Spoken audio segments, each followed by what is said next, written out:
As a woman, we're born with breasts and wombs, and yet the moment we become mothers, these organs are no longer ours. They become public domain, measured, judged, expected, claimed, sometimes even taken. Today I want to ask the question to feel dare to ask, do women truly have the right to say no? Are you afraid? Good. You're in the great game now. Of all the chapters in a woman's life, childbirth is perhaps the most brutal and the least spoken of. To bring life into the world is to stand at the threshold of death. The contractions, the tearing, the bleeding, the stitching. And though every doctor, every nurse, every midwife may be doing their best, but the medical system remains cold and unfeeling. It tracks data, not dread. It measures vitals, not vulnerability. It sees your cervix, not your soul. You're not a woman in transformation. You're a case file, a clinical number, a procedure in motion, and a body in bed. Decisions rain down on you when you are weakest. Sign here, push now. Your body, commandeered by protocol. Your voice, drowned in urgency. The stage belongs to everyone but you. As a woman, we're expected to sacrifice everything for life, and those sacrifices are romanticized into motherly love and dress it up as divine duty.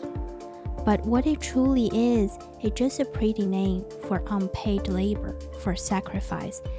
Because we're born with breasts and wombs, as if that means pain is our destiny, and saying I don't want this becomes a sin. And here lies the deeper paradox. As a woman, deep within us was a tender longing to nurture, to create, to belong. But society offers no safe space for that desire. We're urged to have children, yet criticized for taking too much maternity leave.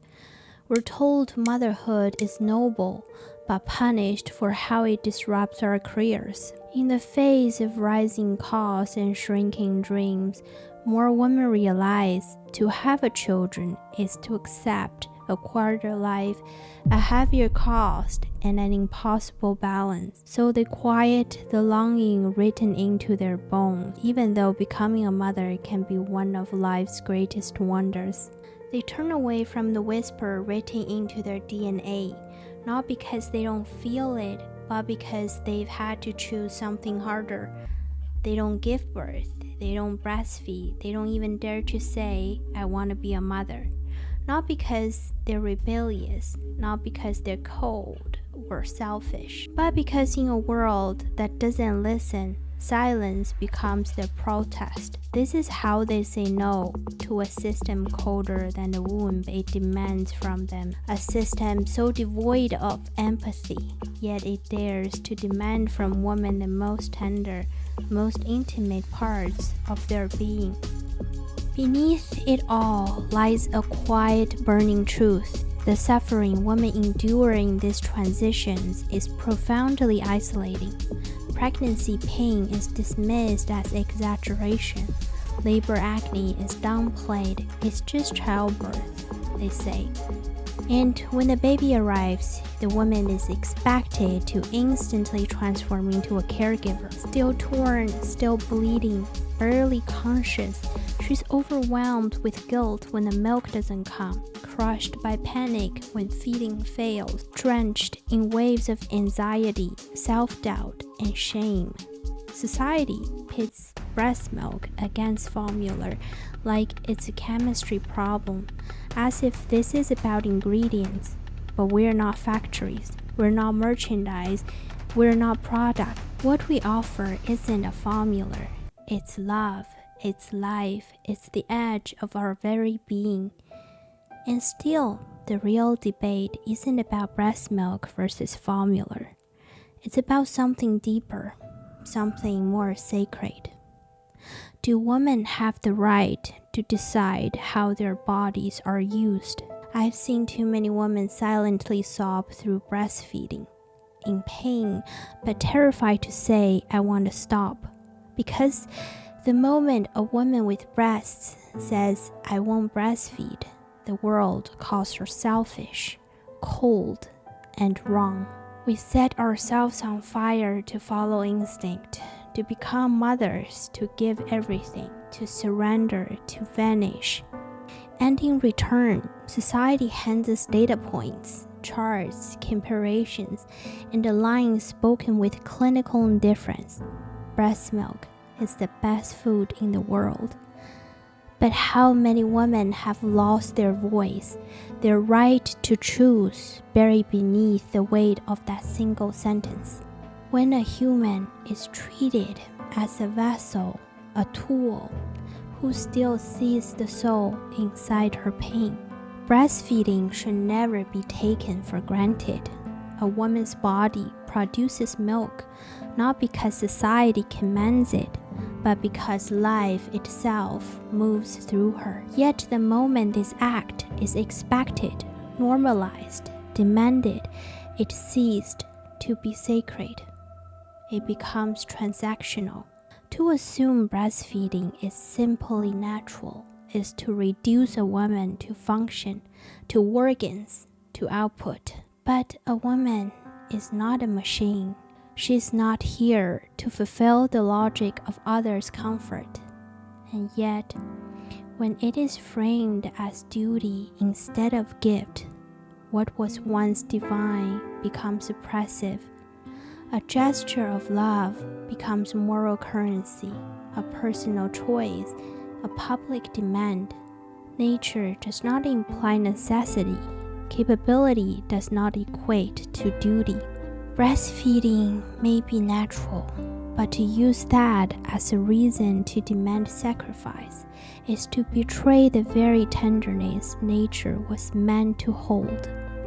To take breastfeeding for granted is to believe that love must hurt, that sacrifice must be silent, and that motherhood must be proved through pain.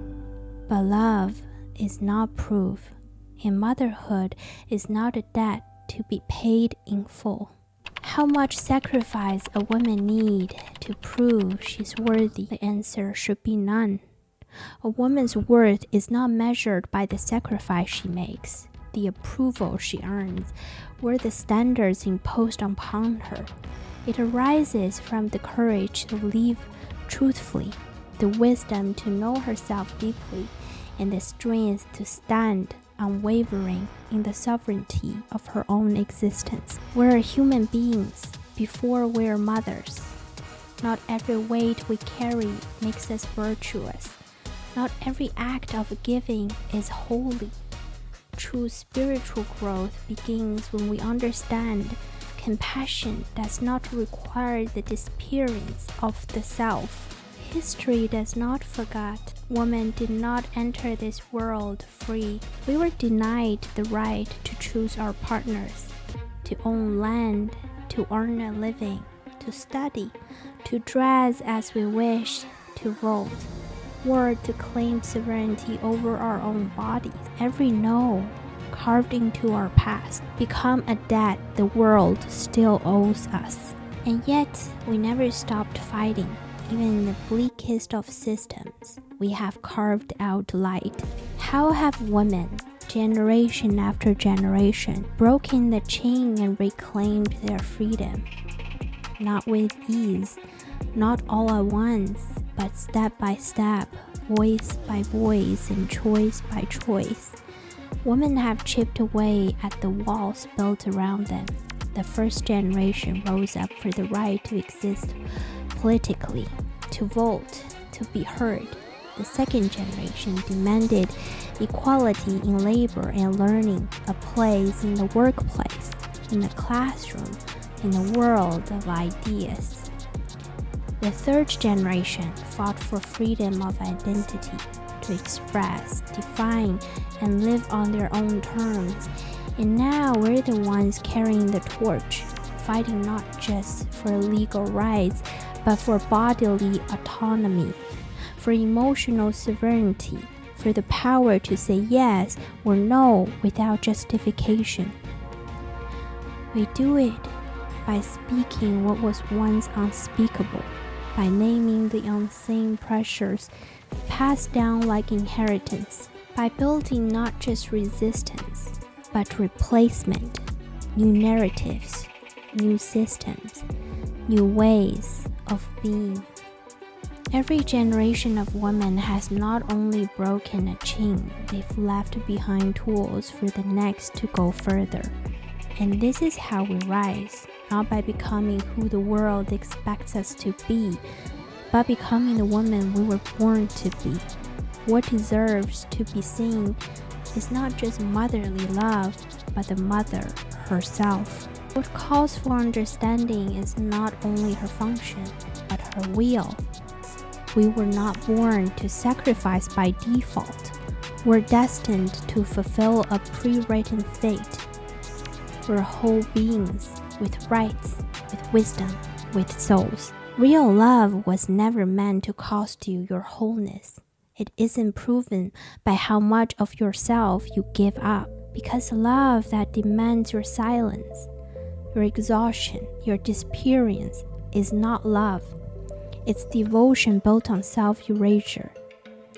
And no one should be asked to disappear in order to be good. So what does true motherhood look like? It's not about self-sacrifice. It's about self-expansion. It's not you were born, so my life ended. It's you arrived and my life unfolded in a new direction. A mother is not just someone who gives. She's someone who chooses to give from a place of fullness, not depletion. Her love doesn't mean losing herself. It means growing into more of who she already is. Real maternal love has boundaries. It says yes with intention and no with strength. It doesn't erase her identity. It honors it. Because a woman doesn't stop being a woman the moment she becomes a mother. She is still a person with desires, dreams, limits, and voice. And motherhood, at its best, doesn't ask her to despair. It asks her to rise. This is what we must remember. A child thrives not because a mother gives everything, but because she gives from everything she is. Whether we choose to mother children, dreams, or just ourselves, we are whole. And we deserve to be seen, not for what we give, but for who we are. We all have a mother, so ask yourself, why is she worried and why does she cry? How much pain has she buried? This isn't just her story. This is the quiet battle women fight every day. Some push through telling themselves this is just how it is. Some says no by choosing not to become mothers at all. Their quiet refusal is a protest against a world that continues to demand too much and offers too little. Maybe the woman you love is fighting this right now. Your wife, your daughter, your friend, someone you care, or maybe you are. So I'm asking you, don't stay silent and don't turn away. I'm calling on you to wake up, to speak up, to challenge what's been wrong and silent for far too long, and to make this world a better place. Changes begins when we stop pretending it's fine, when we stop calling pain duty, when we stop asking women to despair in order to be good. The world I dream of is a place where women are free to say yes or no without guilt, where motherhood is not a duty, it's a decision, where a father raises children, not help out or assist, where parenting is shared and responsibilities is mutual. We don't need saints, we need freedom, understanding, and gentle support. And I believe that world is coming because more and more women are awakening, speaking their truth, and rewriting the future with love.